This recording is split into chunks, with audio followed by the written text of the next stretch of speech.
السلام علیکم. آج میں بات کروں گا برِ صغیر کی ایک عجیب و غریب شخصیت کے حوالے سے. آنکھوں پر پٹی باندھ کر کتابیں پڑھنے والے انڈین جوگی خدا بخش جنہیں صدی کا عجوبہ قرار دیا گیا. میں ہوں زید ملک اور آپ دیکھ رہے ہیں پروگرام سراغ رساں. ناظرین، پرہجوم گلیوں کے بیچ سائیکل پر سوار کوئی آدمی اگر گزر رہا ہو تو اس میں کوئی جائے حیرت نہیں، لیکن اگر وہی شخص آنکھوں پر اس طرح پٹی باندھ کر گزرے کہ سانس لینے کے لیے اس کے صرف نتنے کھلے ہوئے ہوں تو لوگ حیرت میں پڑ جاتے ہیں. اور پٹی بھی کچھ اس طرح کہ پہلے آنکھوں پر آٹے کے پیڑے ہوں، پھر اس پر روئی رکھی گئی ہو، پھر اس پر کئی تہہ کی پٹی اس طرح باندھی ہو کہ بندے کو کچھ نہ سجھائی دے. ایسے ہی ایک سائیکل سوار خدا بخش تھے جو سن 1905 میں کشمیر میں پیدا ہوئے اور سن 1930 اور 40 کی دہائیوں میں انگلینڈ اور یورپ کی سڑکوں پر سائیکلنگ کا یہ کارنامہ انجام دینے کے لیے مشہور ہوئے. ان کا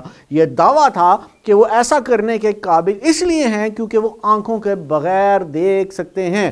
وہ اپنے اس جادوئی کارنامے یا کرتب کی ایکس رے کی آنکھوں والا آدمی کی سرخی سے تشہیر کرتے تھے. وہ اپنے منفرد اور مخصوص انداز میں اس طرح کے کئی کارنامے انجام دیتے، جیسے کہ آنکھوں پر پٹی باندھ کر کسی کتاب سے اقتباس پڑھتے اور سوئی میں دھاگا ڈال کر لوگوں کو حیران کر دیتے. خدا بخش نے اپنی بظاہر معفوق الفطرت قابلیت سے نسلوں کو مسحور کیا ہے.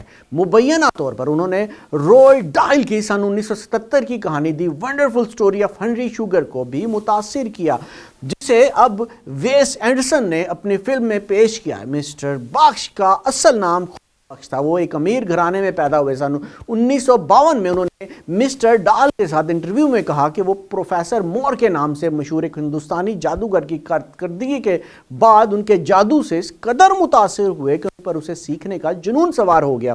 ان کے کرتب کے دوران 2 دن بعد وہ 13 سال کی عمر میں گھر سے بھاگ گئے اور مسٹر مور کی شاگردی اختیار کرنے کے لیے کشمیر سے لاہور پہنچ گئے. اگلے سالوں میں انہوں نے برما یعنی میانمار، سیلون یعنی سری لنکا اور ممبئی کا سفر کیا اور خانہ بدوش یا گھومکڑ جادوگروں، یوگیوں اور تھیٹر کے فنکاروں سے شعبدہ بازیاں اور جادوئی ہنر سیکھے. انہوں نے اپنا نام بھی بدل کر پروفیسر کے بی ڈیوک رکھ لیا اور پھر خدا بخش نام پر واپس آ گئے.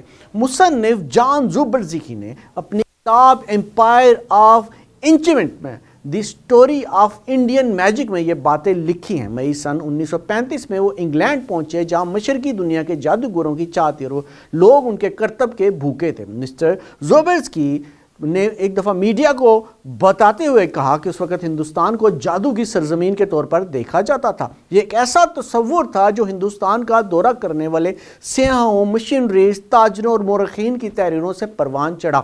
انہوں نے اپنے دلکش لیکن اکثر مبالغہ آمیز انداز میں گلیوں یا درباروں کے جادوگروں کے کرتبوں کا دیکھنے کا ذکر کیا. بہت سے ہندوستانی جادوگروں نے بیرون ملک جادوئی کاموں سے فائدہ اٹھایا کیونکہ مغرب والے جادوئی چیزوں کو پسند کرتے تھے اور خدا بخش ان میں سے ایک تھے.